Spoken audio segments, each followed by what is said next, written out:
क्या आप जानते हैं राधा और कृष्ण का विवाह क्यों नहीं हुआ था? ये थे 3 कारण। कारण 1, ऋषि भृगु के श्राप। कृष्ण ने राधा से शादी नहीं की क्योंकि भगवान विष्णु को हर बार अपने प्यार से अलग होने का श्राप मिला था।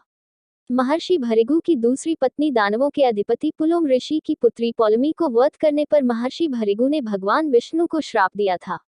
वध इसलिए करना पड़ा क्योंकि उनकी पत्नी असुरों को छुपा रही थी, लेकिन ऋषि इस बात से अनजान थे। इसलिए ऋषि भृगु ने भगवान विष्णु को हर जन्म में अपने प्यार से अलग होने के दर्द को महसूस करने का श्राप दिया। ऋषि भृगु के श्राप के कारण ही भगवान राम अपने एकमात्र प्रेम देवी सीता से अलग हो गए और बुद्ध यशोधरा से अलग हो गए थे। वैसे तो कृष्ण काल में इतनी लक्ष्मी कृष्ण की सभी 8 पत्नियां थी, लेकिन प्रेम, आत्मा और जीवन केवल राधा ही थी। कारण 2, राधा को करनी पड़ी अयान से विवाह। राधा और कृष्ण की शादी नहीं हुआ कारण 2, अयान अपने पिछले जन्म में अभिमन्यु नाम से जाना जाता था और यह लक्ष्मी से विवाह करने की कामना की थी। राधा लक्ष्मी के गोलोक अवतार थी और कृष्ण के एकमात्र प्रेम भी थे। श्राप के कारण कृष्ण को अपने प्रेम राधा से अलग होना पड़ा था और अयान के पिछले जन्म के कारण भी कृष्ण और राधा की विवाह नहीं हो पाया।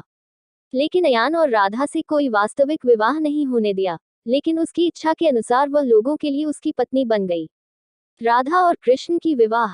लेकिन भगवान कृष्ण ने राधा की इच्छा से प्रकृति और अन्य भगवान को प्रकट करने वाले सभी रीति रिवाजों के साथ राधा से शादी की, लेकिन समाज के सामने नहीं किया। लोगों के लिए राधा अयान की पत्नी थी, लेकिन वास्तव में वह नहीं थी। उसने केवल अपने पिता के लिए ऐसा करना पड़ा और साथ ही राधा को भी रानी बनने में कोई दिलचस्पी नहीं थी। कारण 3, कृष्ण को कंस द्वारा उनके जीवन का खतरा। राधा और कृष्ण की शादी क्यों नहीं हुई थी, इसका तीसरा कारण है कि कृष्ण ने अपने जन्म के सत्य को छुपाया था। यह जानते हुए कि कृष्ण को कंस द्वारा उनके जीवन का खतरा था, राधा के पिता ने उन्हें जबरदस्ती अयान से शादी करने के लिए कहा। तो कृष्ण ने अपने जादू से कोई विवाह नहीं होने दिया। उन्होंने या तो छाया राधा की रचना की थी या फिर वे स्वयं अयान बन गए थे। राधा और कृष्ण का प्रेम। कृष्ण यह साबित करना चाहते थे कि सच्चे प्यार में किसी को हासिल करना जरूरी नहीं है। इसलिए उन्होंने राधा से सभी रीति रिवाजों के साथ विवाह किया, लेकिन केवल भगवान और प्रकृति को सबूत बनाकर लोगों के सामने नहीं, बल्कि कई कारणों से, जैसा कि मैंने कहा है। राधा और कृष्ण का प्रेम बिना किसी वासना, कामुक इच्छाओं या किसी भी शारीरिक संबंध से शुद्ध था। राधा और कृष्ण का विवाह नहीं हुआ, लेकिन वह प्रेम दिव्य और आध्यात्मिक था। वे एक दूसरे के बहुत बड़े भक्त भी थे और कृष्ण राधा के साथ धरती पर आए थे दुनिया को सच्चे प्यार का अर्थ बताने के लिए कि प्यार को किसी रिश्ते, लगाव या किसी भी इच्छा की आवश्यकता नहीं होती है। राधा और कृष्ण के विवाह के प्रमाण। राधा कृष्ण ने प्रकृति और भगवान को उनके विवाह का प्रमाण बनाया। इस तरह से कृष्ण ने राधा से विवाह किया, इसलिए हर राधा अष्टमी पर हम सभी रीति रिवाजों के साथ राधा कृष्ण के विवाह कराते हैं।